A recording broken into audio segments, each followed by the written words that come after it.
Today, I am going to discuss about the questions and answers from the chapter Questioning the Universe by Stephen Hawking. So, first question, what major discovery in the 1920s changed our understanding of the universe nature?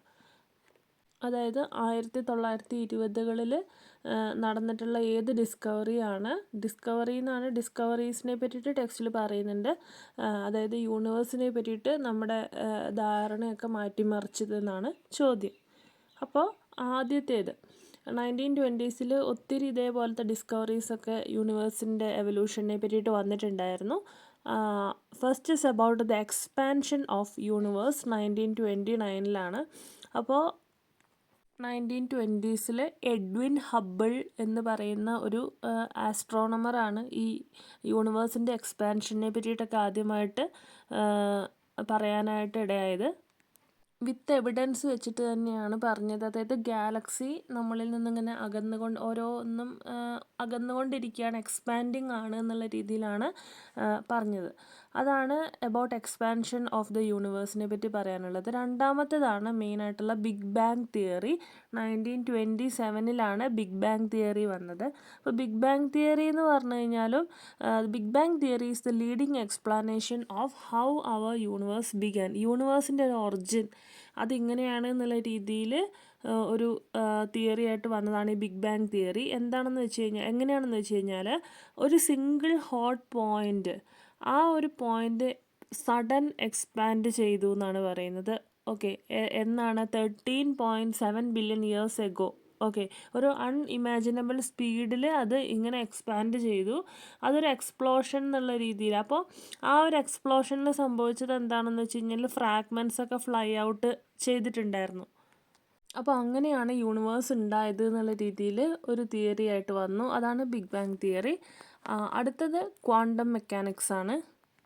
So it is the fundamental theory describing the behavior of matter and energy at the smallest scales. അതായത് എങ്ങനെയാണ് മാറ്ററും ലൈറ്റും behave ചെയ്യുന്നത് atomic and sub atomic ലെവലിൽ. അതായത് സിമ്പിളായിട്ട് പറയുകയാണെങ്കിൽ it is explaining how particles like electrons, protons, neurons interact with each other and also with the electro magnetic radiation. അതിനെ പറ്റിയിട്ടൊക്കെ ഉള്ളൊരു സ്റ്റഡിയാണ് ക്വാണ്ടം മെക്കാനിക്സ്. അതും ഒരു 1920s എമർജ് ചെയ്ത ഒരു റിസർച്ചാണ്. നെക്സ്റ്റ് എന്ന് പറയുന്നത് ബ്ലാക്ക് ഹോൾ കോൺസെപ്റ്റാണ്. 1928 ബ്ലാക്ക് ഹോൾ കോൺസെപ്റ്റ് വന്നത്. അത് എന്താണെന്ന് വെച്ച് കഴിഞ്ഞാൽ നമ്മുടെ യൂണിവേഴ്സിൽ, അതായത് ഒരു പെർട്ടിക്കുലർ റീജിയൻ ഉണ്ട്. It is a region in the സ്പേസിലുള്ളൊരു റീജിയനാണ്. അവിടെ എന്ന് പറഞ്ഞു കഴിഞ്ഞാൽ ഗ്രാവിറ്റി വളരെയധികം സ്ട്രോങ് ആണ്. ആ ഒരു ഏരിയയിൽ ലൈറ്റ് വരെ വലിച്ചെടുക്കുന്ന രീതിയിൽ ഉള്ളൊരു സ്പേസാണത്. ലൈറ്റിന് വരെ അവിടെ എസ്കേപ്പ് ചെയ്യാൻ പറ്റാത്ത രീതിയിലുള്ള ഒരു പെർട്ടിക്കുലർ സ്പേസാണ്. ശരിക്കും പറഞ്ഞാൽ വാക്വം ട്യൂബിലൊക്കെ നമ്മളിങ്ങനെ വലിച്ചെടുക്കുന്നത് പോലെ ഇറ്റ് സക്സ് എവറിത്തിങ് ഇൻ, ഉള്ളിലേക്കെല്ലാം വലിച്ചെടുക്കുന്നത്. ഓഷ്യനിൽ ഉള്ളതായിട്ടും യൂണിവേഴ്സിലുള്ളതായിട്ടൊക്കെ ഉള്ള സ്റ്റഡി 1928 വന്നത്. പിന്നെ അടുത്തത് കോസ്മിക് റേസിനെ പറ്റിയിട്ടാണ്. 1929 അതെന്താണെന്ന് വെച്ച് കഴിഞ്ഞാൽ it is the discovery of high energy particles bombarding earth from space revealed the universe energetic side. അതായത് ബഹിരാകാശത്ത് നിന്ന് ഭൂമിയിലേക്കൊക്കെ ഇങ്ങനെ വരുന്ന ഊർജ്ജകണങ്ങളുടെ കണ്ടെത്തൽ, അതും ഒരു ഇമ്പോർട്ടൻ്റ് ആയിട്ടുള്ളൊരു സ്റ്റഡി ആയിട്ട് 1920s വന്നതാണ്. ഇപ്പോൾ ഇത്രയും കാര്യങ്ങളാണ് യൂണിവേഴ്സിനെ പറ്റിയിട്ടുള്ള ഒരു എല്ലാ അറിവുകളും അന്ന് മാറുന്നത് എന്നുള്ള രീതിയിലാണ് പറയുന്നത്. അപ്പോൾ ഇതൊക്കെയാണ് major discoveries. These are the major discoveries in the 1920s changed our understanding of the universe nature. പിന്നെ ബിഗ് ബാങ് തിയറീനെ പറ്റിയിട്ട് ഇൻ ഡീറ്റെയിൽഡ് ആയിട്ട് തന്നെ ഇതിനകത്ത് മെയിനായിട്ടും പറയുന്നുണ്ട്. പിന്നെ ബാക്കിയുള്ള കാര്യങ്ങളെ പറ്റിയിട്ടൊക്കെ മെൻഷൻ ചെയ്യുന്നുണ്ട്. ഇതിൻ്റെ ഒറിജിനൽ വീഡിയോയിൽ നോട്ട്സിന് പറ്റുന്ന രീതിയിൽ തന്നെ അതിൻ്റെ ഒറിജിനൽ ടെക്സ്റ്റിൽ കുറേ കാര്യങ്ങൾ പറഞ്ഞിട്ടുണ്ട്. Original video means first video, detailed ടെക്സ്റ്റിൻ്റെ വീഡിയോവിനകത്ത് കുറച്ചും കൂടെ ഇൻ ഡീറ്റെയിൽഡ് ആയിട്ട് ഓരോ കാര്യത്തിനെ പറ്റിയിട്ടും പറഞ്ഞിട്ടുണ്ട്. Next question, why does Stephen Hawking believe it is likely that we are the only civilization within several hundred light years? പിന്നെ സ്റ്റീഫൻ ഹോക്കിംഗ് വിശ്വസിക്കുന്ന ഒരു കാര്യമുണ്ട്, ഹ്യൂമൻ ബീങ്സ് നമ്മൾ മാത്രമാണ് ആകെ ഉണ്ടായിരുന്ന ഒരു ഓൺലി സിവിലൈസേഷൻ. സെവറൽ 100 ലൈറ്റ് ഇയേഴ്സിൽ ഹ്യൂമൻ എക്സിസ്റ്റൻസ് ആണ് ഏക സിവിലൈസേഷൻ എന്ന് സ്റ്റീഫൻ ഹോക്കിംഗ് വിശ്വസിക്കാനുള്ള കാരണം എന്താണ്? Here are the reasons why he believed we might be the only civilisation within several 100 light years. കാരണം എന്താണെന്ന് വെച്ച് കഴിഞ്ഞാൽ സ്റ്റീഫൻ ഹോക്കിംഗ് പല കാര്യങ്ങളും എടുത്തു പറയുന്നത് സ്റ്റഡി നടത്തിയിട്ട് തന്നെയാണ്. അതായത് കാരണം എന്താണെന്ന് വെച്ച് കഴിഞ്ഞാൽ Hawking was puzzled by the lack of evidence for extraterrestrial life. അതായത് എക്സ്ട്രാ ടെറസ്ട്രിയൽ ലൈഫൊക്കെ ഇവിടെ ഉണ്ടായിരുന്നു, അതിനെ പറ്റിയിട്ടൊക്കെ ഇങ്ങനെ പറയുന്നു എന്നല്ലാണ്ട് അതിനൊന്നും പ്രത്യേക തെളിവുകളോ കാര്യങ്ങളോ ഒന്നും തന്നെ ഇല്ല. ഓക്കെ, എക്സ്ട്രാ ടെറസ്ട്രിയൽ എന്ന് പറഞ്ഞാൽ അറിയാലോ, ഈ UFOയിലൊക്കെ വരുന്ന അന്യഗ്രഹ ജീവികൾ എന്നൊക്കെ പറഞ്ഞൊരു മിത്തും കഥകളൊക്കെ നമ്മൾ കേട്ടിട്ടുണ്ട്, അതാണ്. അപ്പോൾ അതിൻ്റെ ഒന്നും എക്സിസ്റ്റൻസിനും ഒന്നും വ്യക്തമായിട്ടുള്ളൊരു തെളിവൊന്നും ഇല്ല എന്നാണ് സ്റ്റീഫൻ ഹോക്കിംഗ് വിശ്വസിക്കുന്നത്. പിന്നെ വേറൊരു കാര്യം എന്താണെന്ന് വെച്ച് കഴിഞ്ഞാൽ Hawking also pointed out that the planetary systems are vulnerable to catastrophic events making life survival uncertain. നമ്മളുടെ എർത്തിൽ ലൈഫ് സർവൈവൽ ഓക്കെയാണ്, പക്ഷേ വേറെ പ്ലാനറ്റ്സൊക്കെ എടുക്കുവാണെങ്കിൽ അവിടെയൊക്കെ അവിടുത്തെ ക്ലൈമാറ്റിക് കണ്ടീഷൻസൊക്കെ വെച്ച് നോക്കുവാണെങ്കിലും അതേപോലെ ഇടയ്ക്കിടയ്ക്കുള്ള ദുരന്തങ്ങളൊക്കെ നടക്കുന്ന രീതിയിലുള്ള പരിതലം ആയത് കാരണവും അവിടെ ഒരിക്കലും ഒരു ലൈഫ് സർവൈവൽ ഉണ്ടാവില്ല, ആ രീതിയിലും ഉള്ളൊരു നിഗമനത്തിൽ എത്തേണ്ടി വരും. ഓക്കെ, അപ്പോൾ അങ്ങനെ നോക്കുവാണെങ്കിൽ വേറെ രീതിയിലുള്ള ഈ എക്സ്ട്രാ ടെറസ്ട്രിയൽ ലൈഫ് പോലത്തതൊന്നും ഉണ്ടാവില്ല എന്നുള്ളൊരു നിഗമനത്തിൽ എത്താം. നെക്സ്റ്റ് പോയിന്റ് എന്ന് പറയുന്നത് civilisations may self distract either through war or environmental degradation. ഇതേപോലെ നാഗരികതകളൊക്കെ ഉണ്ടെങ്കിൽ ഒന്നുകിൽ എന്തെങ്കിലുമൊക്കെ ഡിസാസ്റ്റേഴ്സ് എൻവയോൺമെൻറ്റൽ ഡീഗ്രേഡേഷൻസിലൂടെ നശിച്ചു പോകാറുണ്ട്, അതേപോലെ സെൽഫ് ഡിസ്ട്രക്ഷൻ ത്രൂ വാർ നടക്കലുണ്ട്. അങ്ങനെയൊക്കെയാണ് ഓരോരോ സിവിലൈസേഷൻസ് ഇത്രയും കാലം പണ്ടൊക്കെ ഉണ്ടായിരുന്ന സിവിലൈസേഷൻസൊക്കെ എൻഡ് ആയത് എന്നാണ് പറയുന്നത്. അപ്പോൾ ആ ഒരു പോസിബിലിറ്റി വെച്ച് നോക്കുകയാണെങ്കിലും ഇതേപോലെയുള്ള എക്സ്ട്രാ ടെറസ്ട്രിയൽ ആയിട്ടുള്ള ലൈഫ് അതൊക്കെ ഇന്നുണ്ട് എന്ന് നമുക്കൊരിക്കലും വിശ്വസിക്കാനായിട്ട് പറ്റില്ല. പിന്നെ അടുത്തതായിട്ട് സ്റ്റീഫൻ ഹോക്കിംഗ് ക്വസ്റ്റ്യൻ ചെയ്യുന്നത് ടെക്നോളജിക്കൽ ലിമിറ്റേഷൻസ് ആണ്. അപ്പോൾ നമ്മൾ ഈ സിനിമകളിലൊക്കെ ഇങ്ങനെ കാണുന്നുണ്ട് UFO ഒക്കെ അവരുടെ കയ്യിൽ ഒരു കമ്മ്യൂണിക്കേഷൻ ഡിവൈസുകളും അങ്ങോട്ടും ഇങ്ങോട്ടും കമ്മ്യൂണിക്കേറ്റ് ചെയ്യുന്നതും ടെക്നോളജി അഡ്വാൻസ്മെൻറ്റ് അതൊന്നും പോസിബിൾ അല്ല. അതായത് ഇൻ്റർസ്റ്റെല്ലാർ ട്രാവൽ അവിടെയൊന്നും ഇങ്ങനത്തെ ലൈറ്റോ കാര്യങ്ങളോ അതിൻ്റെ ഒന്നും ഒരു പോസിബിലിറ്റി നമുക്ക് എങ്ങനെ നോക്കിയാലും നടക്കില്ല, നമുക്കറിയാം. അപ്പോൾ ചലഞ്ചിങ് ആണ്. അപ്പോൾ അതൊക്കെ വെച്ച് പ്രൂവ് ചെയ്ത് സ്റ്റീഫൻ ഹോക്കിംഗ് ഇവിടെ പറയുകയാണ് ഹ്യൂമൻ ബീങ്സ് മാത്രമാണ് ഏക ഒരു civilization within several 100 light years. Next question, what role does Stephen Hawking assign to human exploration in space regarding the future survival of our species? പിന്നെ സ്റ്റീഫൻ ഹോക്കിംഗ് അതായത് മനുഷ്യർ നമ്മൾ സ്പേസിലേക്കൊക്കെ ഇന്ന് യാത്ര നടത്തുന്നതൊക്കെ ആയിട്ട് കാണാം. അതായത് മൂണിലേക്ക് പോകുന്നുണ്ട്, അതേപോലെ അതർ പ്ലാനറ്റ്സിലൊക്കെ വിസിറ്റ് ചെയ്യുന്നുണ്ട്. അപ്പോൾ അതിൻ്റെയൊക്കെ ഒരു ഏത് രീതിയിൽ ഉപയോഗപ്പെടുത്താം എന്നുള്ള രീതിയിൽ സ്റ്റീഫൻ ഹോക്കിംഗ് എന്താണ് പറയുന്നത്?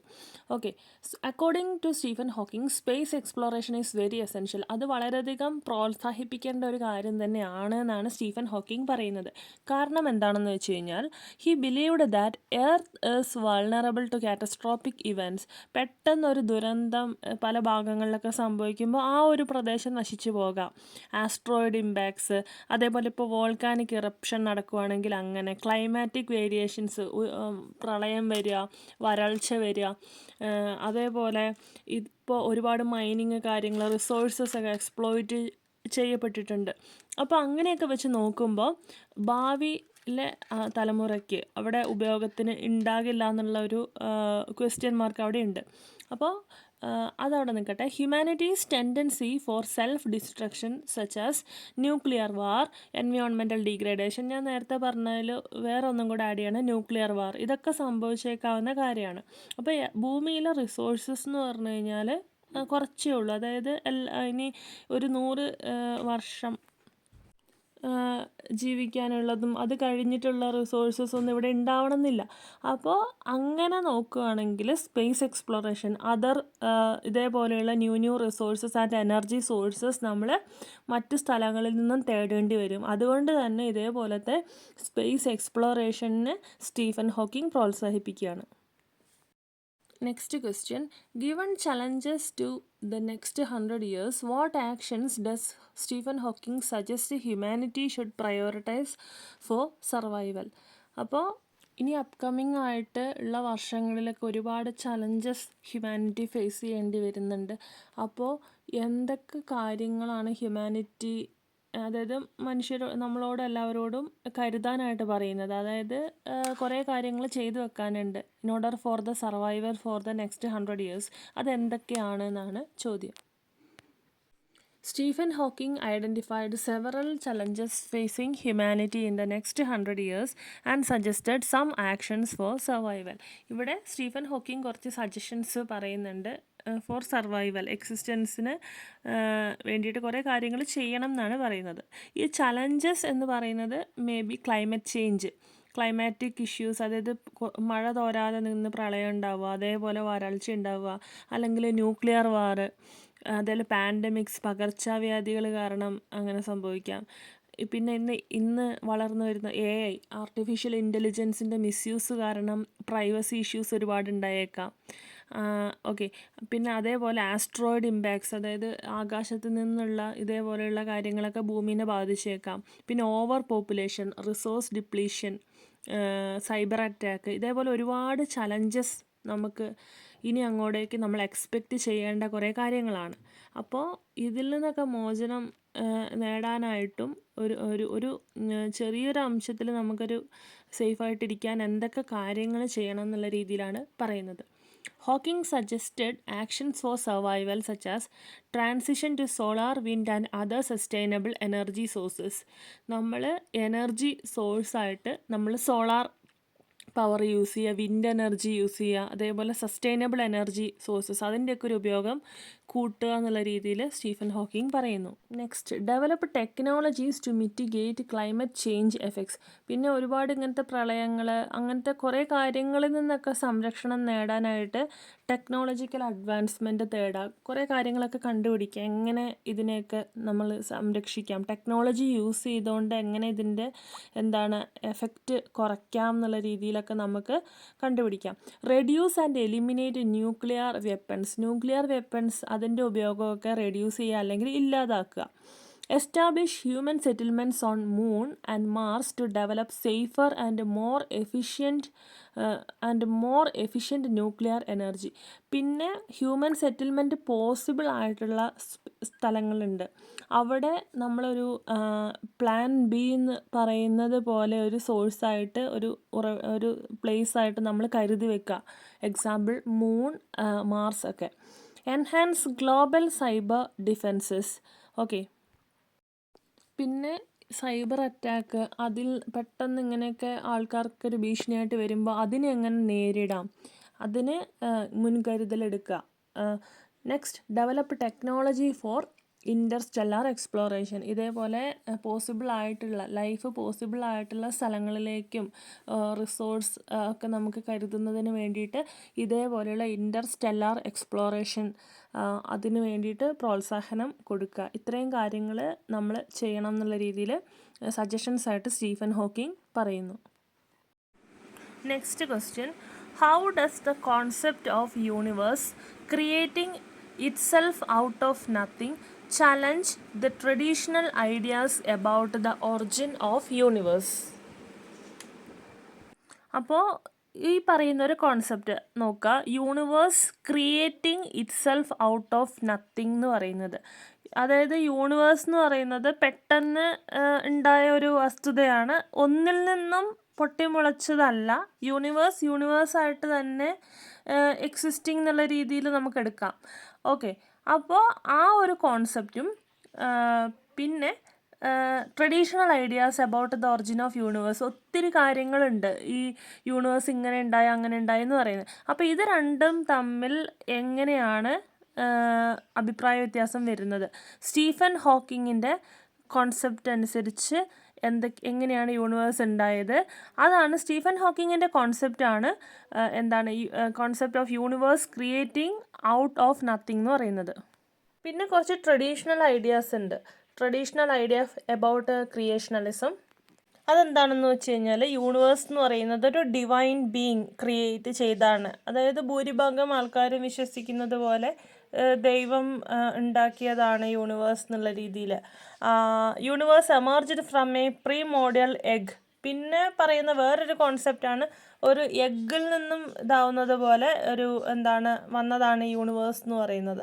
അപ്പോൾ അതിനെയൊക്കെ സ്റ്റീഫൻ ഹോക്കിംഗ് എങ്ങനെയാണ് ചലഞ്ച് ചെയ്യുന്നത്? Hawking suggested that universe had no boundaries, eliminating the need for a creator. Universe എന്ന് പറയുന്നത് ഇങ്ങനെ തന്നെ ഉണ്ടായിരുന്നു, ഒരു ക്രിയേറ്റർ അതിൻ്റെ പിന്നിൽ ഇല്ല. Universe created itself from quantum mechanics with no external influence. അപ്പോൾ ക്വാണ്ടം മെക്കാനിക്സ് അതിനകത്ത് എനർജി സോഴ്സസിൻ്റെ പ്രസൻസ്, പ്രോട്ടോൺ, ഇലക്ട്രോൺ, ന്യൂട്രോൺ അങ്ങനെ പറയുന്ന കുറേ കാര്യങ്ങളെ പറ്റിയിട്ട് ഞാൻ നേരത്തെ പറഞ്ഞിട്ടുണ്ടായിരുന്നു. അപ്പോൾ അങ്ങനെ ഫോം ചെയ്തതാണ് യൂണിവേഴ്സ് എന്നുള്ള രീതിയിൽ, ഓൾറെഡി എക്സിസ്റ്റഡ് എന്നുള്ള രീതിയിൽ ആണ് സ്റ്റീഫൻ ഹോക്കിംഗ് പറയുന്നത്. എക്സ്റ്റേണൽ ഇൻഫ്ലുവൻസ് ഒന്നും തന്നെ ഇതിൻ്റെ പിന്നിൽ ഇല്ല. യൂണിവേഴ്സിന് ബിഗിനിങ് ഇല്ല, എൻഡും ഇല്ല, ആ രീതിയിലാണ് പറയുന്നത്. എക്സിസ്റ്റിംഗ് എറ്റേണലി, എന്നും ഇവിടെ നിലനിൽക്കുന്ന ഒരു ക്വാണ്ടം സ്റ്റേറ്റ്, എന്നും നിലനിൽക്കുന്ന രീതിയിൽ ഒന്നാണ് യൂണിവേഴ്സ് എന്നാണ് സ്റ്റീഫൻ ഹോക്കിംഗ് പറയുന്നത്. Hawking's theory reduces the role of a creator. അപ്പോൾ ഒരു ക്രിയേറ്റർ അതിൻ്റെ പിന്നിൽ ഇല്ല എന്നാണ് സ്റ്റീഫൻ ഹോക്കിംഗ് പറയുന്നത്. Law of physics can create universe from nothing. അപ്പോൾ ലോ ഓഫ് ഫിസിക്സ് അത് വെച്ച് നോക്കുകയാണെങ്കിൽ ഒന്നുമില്ലായ്മയിൽ നിന്നും ഉണ്ടായ ഒന്ന്, ആ രീതിയിലാണ് യൂണിവേഴ്സിനെ അവർ കാണുന്നത്. സോ അങ്ങനെയാണ് സ്റ്റീഫൻ ഹോക്കിങ്ങിൻ്റെ യൂണിവേഴ്സിൻ്റെ ഒറിജിനെ പറ്റിയിട്ടുള്ള അഭിപ്രായവും traditional view points about the creation of universe ഇത് തമ്മിലുള്ള ഡിഫറൻസ് ഈ രീതിയിലാണ് വരുന്നത്.